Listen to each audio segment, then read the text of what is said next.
Promete gerar muita discussão é o projeto Cidade Limpa, que reduziu a poluição visual da cidade de São Paulo e que pode ser aplicado em Fortaleza. A proposta de realizar a Operação Cidade Limpa começou a ser discutida na Câmara Municipal de Fortaleza. Os setores de proteção ao meio ambiente da Procuradoria-Geral da Justiça e da Ordem dos Advogados do Brasil defendem a discussão e, principalmente, o cumprimento da lei. Os empresários da publicidade e do comércio, entretanto, estão temerosos e acham que o modelo importado pode trazer desemprego e até redução do consumo. Em instantes, esse polêmico assunto é o tema do nosso Tira-Teima de hoje. Olá, de volta com o nosso Tira-Teima, hoje com o tema Operação Cidade Limpa, uma lei que tramita na Câmara Municipal de Fortaleza. Quem pergunta é Luciana Mota, estudante de publicidade. Professora, a importação dessa lei não precisa de adequações? Ainda essa medida não pode gerar um impacto negativo no consumo e também desemprego? Luciana, a Operação Cidade Limpa, que você chama de importada, na verdade é uma lei que foi implantada pela cidade de São Paulo há alguns anos atrás, onde visualmente a cidade foi limpa. Ela ficou mais bonita porque foram proibidas placas de outdoor e as fachadas das lojas, dos pontos comerciais, tiveram que se adequar a uma nova legislação. Precisa de adequação?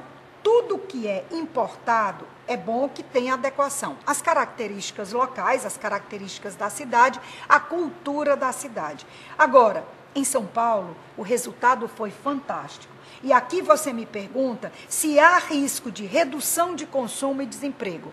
Absolutamente não há o menor risco de redução do consumo.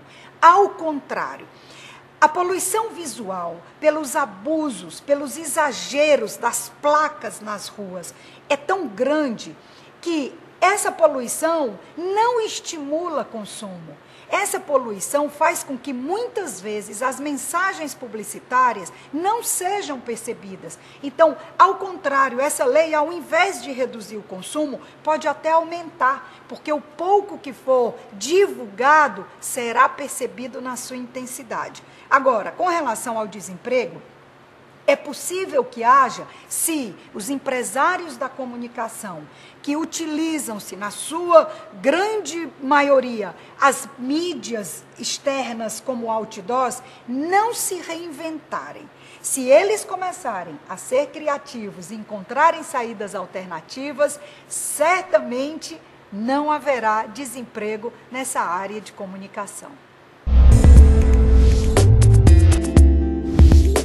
O projeto de lei Cidade Limpa. É disso que trata a consultora e professora Cláudia Burrâmara no nosso Tira-Teima.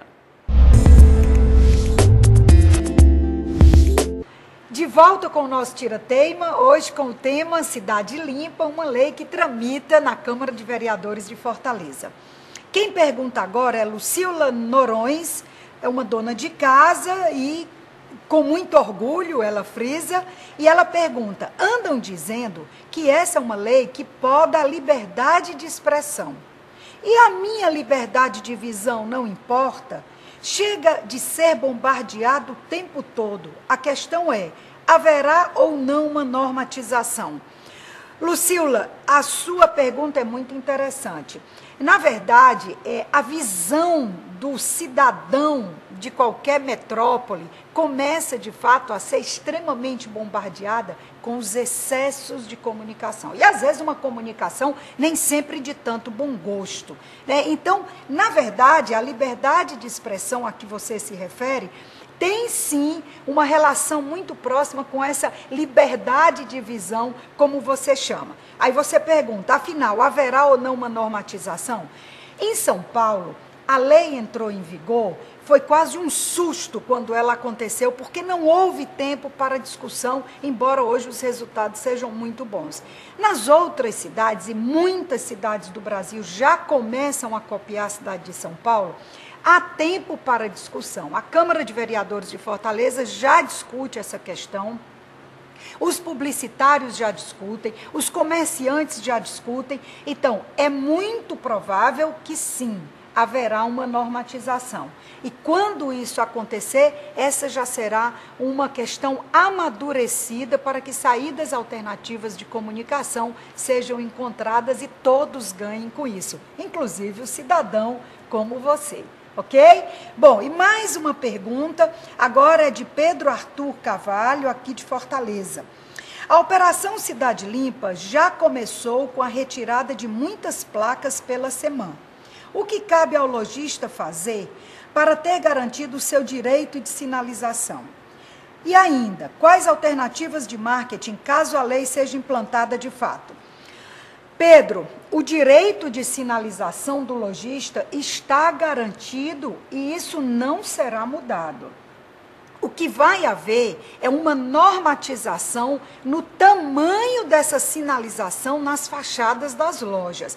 Imagine ainda que nós que vivemos numa cidade turística, é impossível pensar que não haja uma normatização. Às vezes a poluição visual é tão grande que até a visão de hotéis para a praia fica prejudicada pelo excesso de placas e de totens que se encontram na cidade. Então esse direito de sinalização estará garantido, ele só será normatizado, padronizado. Agora você pergunta com relação a alternativas de marketing, e eu entendo aqui como comunicação. Sabe, surgiram tantas alternativas interessantes do que a gente chama de mídia indoor. O que é a mídia indoor? Enquanto outdoor é na rua, a mídia indoor é aquela que acontece em locais específicos, dentro de rodoviárias, aeroportos, banheiros públicos, banheiros das empresas, até o mobiliário urbano começou a ser utilizado como forma de comunicação. Às vezes lixeiros, algumas paradas de ônibus. Saiba que essas mídias indoor e essas alternativas de comunicação mais objetivas e mais discretas acabaram resultando muito melhores efeitos do que aquelas onde as comunicações se dissipavam e ficava até difícil medir o seu retorno. Então, hoje em dia, até elevadores, tem lá uma televisão onde você pode ficar vendo mensagens. As alternativas existem e certamente elas trarão muitos benefícios para aqueles que apostarem na criatividade.